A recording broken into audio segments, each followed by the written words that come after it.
नमस्कार। न्यूज़ डंका में आप सभी का स्वागत है। मैं महेश विचारे।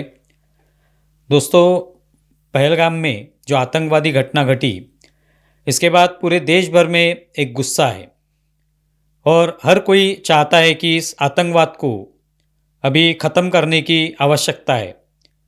भारत और पाकिस्तान में संघर्ष होगा, इसके बारे में भी चर्चा शुरू है। भारत किस तरह से कार्रवाई करेगा, इसके बारे में बोला जा रहा है। ये पूरा जो विषय है, ये अभी सिर्फ भारत इस देश के लिए एक महत्वपूर्ण नहीं है, पूरी दुनिया में इसकी चर्चा हो रही है। अनेक देश जो हैं वो इस मामले में जुड़े हुए हैं। तो इतना बड़ा विषय होने के बाद स्वाभाविक है कि उसके प्रति एक गंभीरतापूर्वक हमें विचार करना होगा, बोलना होगा। अगर वो गंभीरता जो है वो कहीं पे खत्म हो गई और इसमें ये गंभीरता खत्म होने के बाद फिर इस विषय का जो महत्व है वो कम हो सकता है। आत्मविश्वास जो है, जो कि अभी हमारे सेना के जो तीनों दल हैं, इनका आत्मविश्वास बढ़ाने की बहुत आवश्यकता है और इसके लिए पूरे देश ने इनके साथ खड़ा होना आवश्यक है, एकजुट से खड़ा होना आवश्यक है। और ऐसे मामले में सभी लोगों में यही विचार होना चाहिए कि हमें देश के साथ खड़ा होना है। जो आप हम लोग देख रहे हैं कि सरकार जो भी निर्णय लेगी, इसके लिए सभी विपक्ष ने ये तय किया है कि हम सरकार के साथ रहेंगे। उसमें कोई भी टीका टिप्पणी सरकार के ऊपर नहीं होगी, गलत सलत नहीं बोला जाएगा। लेकिन कुछ लोगों को ये समझ नहीं आता। कुछ लोग चाहते हैं कि इस गंभीरता को भूलकर उसको एक अलग मोड़ दिया जाए, अलग तरीके से इसको सोचा जाए। अभी सुप्रीम कोर्ट में कोई जम्मू कश्मीर के निवासी हैं, जुनैद मोहम्मद जुनैद, इन्होंने एक याचिका दायर की और उन्होंने कोर्ट को कहा कि ये जो पहलगाम की घटना हुई उसकी जांच होनी चाहिए और ये सुप्रीम कोर्ट ने करनी चाहिए। सुप्रीम कोर्ट ने इसमें ध्यान देना चाहिए। उसके लिए एक रिटायर्ड सुप्रीम कोर्ट का एक रिटायर्ड जज अपॉइंट कर देना चाहिए, जो कि इसकी जांच करेगा, ताकि इसमें क्या हुआ है, क्या गलतियां हुई है, ये लोगों के सामने आए। तो ये जब याचिका दायर हुई, सुप्रीम कोर्ट के पास आई, तो सुप्रीम कोर्ट के जो न्यायाधीश हैं, उन्होंने ये पढ़ने के बाद ये जो भी याचिका करता है, इनको फटकार लगाई कि अभी क्या माहौल देश में चल रहा है, किस तरह से परिस्थिति गंभीर बनी हुई है। ये जो विषय है पहलगाम की घटना, जिसमें 26 लोगों को मार दिया गया, उनका धर्म पूछकर उनकी हत्या की गई, आतंकवादियों ने हत्या की। तो इतना ही गंभीर विषय है और ये विषय इतना गंभीर होने के बावजूद आप कह रहे कि इसकी जांच होनी चाहिए। अब ये पूरा मामला इंटरनेशनल लेवल पर पहुंच चुका है और आप यहां पे चर्चा किसकी कर रहे हैं कि इसकी जांच कीजिए, और वो भी किसको बता रहे हैं कि कोर्ट ने इसकी जांच करनी चाहिए, कोर्ट ने किसी जज को अपॉइंट करना चाहिए और वो इसकी जांच करेगा।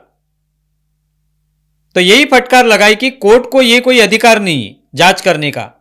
हम लोग कोई चीज को इन्वेस्टिगेट नहीं करते। हमारे पास कुछ लोग आ जाते हैं, उनके बीच में संघर्ष होता है, कोई विवाद होता है, तो लोग आ जाते हैं और वो विवाद छुड़ाने की कोशिश हम लोग करते हैं, उसमें न्याय देने की कोशिश करते हैं। हम लोग कोई इन्वेस्टिगेशन एजेंसी नहीं है। लेकिन ये कुछ लोग समझते नहीं है। उनको लगता है कि हम कोर्ट में जाएंगे, हम याचिका दायर करेंगे, कोर्ट तुरंत याचिका एक्सेप्ट कर लेगा, कोई जांच हमने जो भी मांग की हो तुरंत पूरी हो जाएगी। तो ऐसे नहीं होता।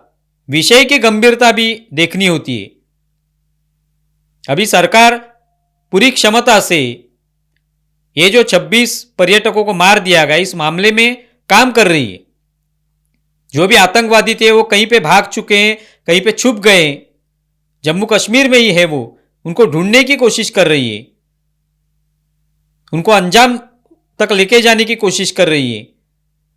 इसके पीछे जो भी उनके समर्थक है, आतंकवादियों को वहां तक लेके जाने वाले, उनको एक सही सबक सिखाने की कोशिश सरकार कर रही है। ऐसे में इस तरह की याचिकाएं करना और काम में टांग अड़ाना, और हमारे जो भी दल है, सुरक्षा दल है, सुरक्षा बल है, इनका आत्मविश्वास कम करना, इस पूरे मामले को एक अलग मोड़ देना, ये कितना गलत होता है। यही कोर्ट ने उनको बताया कि आप ये जो फोर्सेस हैं, ये जो सुरक्षा बल है, इनका आत्मविश्वास कम करने की कोशिश कर रहे हैं। आपको कोई अधिकार नहीं है ये। तो ये सुप्रीम कोर्ट में आकर हमें किस तरह से इसकी जांच करनी चाहिए, ये जो हमें आप बता रहे हैं, ये पूरे मामले की गंभीरता कम करने वाला है। तो ये मत कीजिए, इसकी कोई आवश्यकता नहीं है। लेकिन सुप्रीम कोर्ट ने उनको बताया कि आप हाई कोर्ट में जाइए, वहां पे आप देखिए क्या हो रहा है। लेकिन हम लोग तो इसमें इन्वेस्टिगेट नहीं कर सकते, क्योंकि हम कोई इन्वेस्टिगेटिव एजेंसी नहीं है। यह स्पष्ट रूप से न्यायालय ने बता दिया। आजकल यही होता है, इसी तरह के कोई याचिकाकर्ता आ जाते हैं जिनको एक याचिका करने की आदत सी बन गई होती है उनकी। कोई भी मामला दिखा, याचिका दायर कर दी, जांच करवा दीजिए, हमारे समाधान के लिए कुछ तो कीजिए, ये उनकी इच्छा होती है। आम आदमी इतना पिस रहा होता है। ऐसे बहुत सारे लोग हैं जिनकी केसेस सालों साल वहां पे पड़ी हुई हैं, उनको कोई न्याय की प्रतीक्षा है। उसके लिए ये लोग कभी आगे नहीं आएंगे, ये लोग कभी याचिका नहीं दायर करेंगे कि ये मामला तुरंत सुलझा दीजिए, कई सालों से पड़ा हुआ है कोर्ट में। उनके लिए नहीं आएंगे, खुद के स्वार्थ के लिए कि भाई हमें कुछ तो लोकप्रियता मिले, हमें पब्लिसिटी मिले, इससे 4 मीडिया के लोग आके मुझे पूछे कि क्यों यह याचिका दायर की है, और पूरे देश भर में मैं लोकप्रिय हो जाऊं और मेरा विषय कितना गंभीर है ये लोगों को पता चले। इस तरह की इच्छा रखने वाले लोग होते हैं। आपको पता होगा, जब सेंट्रल विस्टा प्रकल्प जो प्रोजेक्ट है वो शुरू था, जिसमें पार्लियामेंट की बिल्डिंग बन रही थी नई, तभी भी कुछ लोगों ने उसमें टांग अड़ाने की कोशिश की थी कोर्ट में जाकर कि ये इतना प्रोजेक्ट बड़ा क्यों हो रहा है, इस पे इतना खर्चा क्यों हो रहा है, कोरोना के समय में इतना क्यों किया जा रहा है। कोर्ट ने तभी भी उनको फटकार लगाई थी, जुर्माना भी उनको लगा दिया था। तो इस तरह के लोग जो होते हैं, इनको इसी तरह से फटकार की आवश्यकता होती है, उनके कान खींचने की आवश्यकता होती है, जो कि कोर्ट ने किया।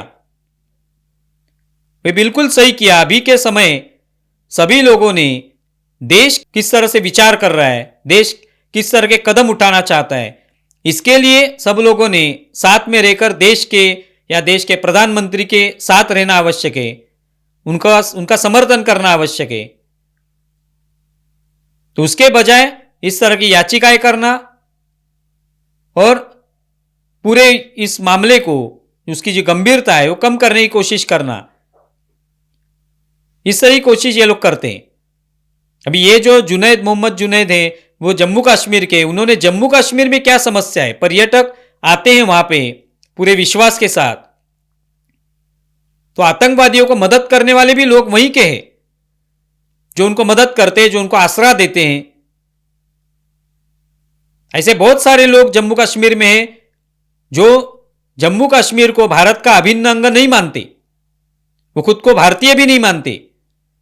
वो पर्यटकों को पूछते हैं कि आप भारत से आए हैं। ये जो मानसिकता जो है जम्मू कश्मीर के कुछ लोगों में, उसके बारे में इन याचिकाकर्ताओं ने सोचना चाहिए। ये मानसिकता कहां से आ गई? ये मानसिकता रखने वाले लोग एक तरफ तो गाली देते हैं, भारत की सरकार को गाली देंगे, लेकिन न्याय मांगने के लिए सुप्रीम कोर्ट में जाएंगे। इस तरह के लोग हैं। इसको दोगलापन नहीं कहेंगे तो क्या कहेंगे? तो आज सुप्रीम कोर्ट ने ये जो निर्णय लिया, ये जो फटकार लगाई, ये बिल्कुल सही लगाई है, और इसके वजह से पूरे देश भर में संदेश जाएगा कि ये विषय कितना गंभीर है और हमें गंभीरतापूर्वक एकजुट होकर सरकार के समर्थन में खड़ा होना होगा। तो फिर पूरी दुनिया देखेगी कि भाई पूरा देश इस मामले में प्रधानमंत्री के साथ है, सरकार के साथ है, सभी लोग एकजुट हैं। यह दिखाने की जिम्मेदारी हमारी है, ये कोई आके हमें बताने वाला नहीं है। ये हमारी जिम्मेदारी है कि देश इस मामले में एकजुट है, कहीं पे भी कोई दूसरे विचार नहीं कर रहा है, कोई कहीं पे भी इन सुरक्षा बलों का आत्मविश्वास कम करने की कोई कोशिश नहीं कर रहा है। ये दिखाने की जिम्मेदारी अभी हमारी है। आप इसके बारे में क्या सोचते हैं ज़रूर बताएं। हमारा ये वीडियो ज़्यादा से ज़्यादा शेयर करें और हमारे यूट्यूब चैनल सब्सक्राइब करें। धन्यवाद।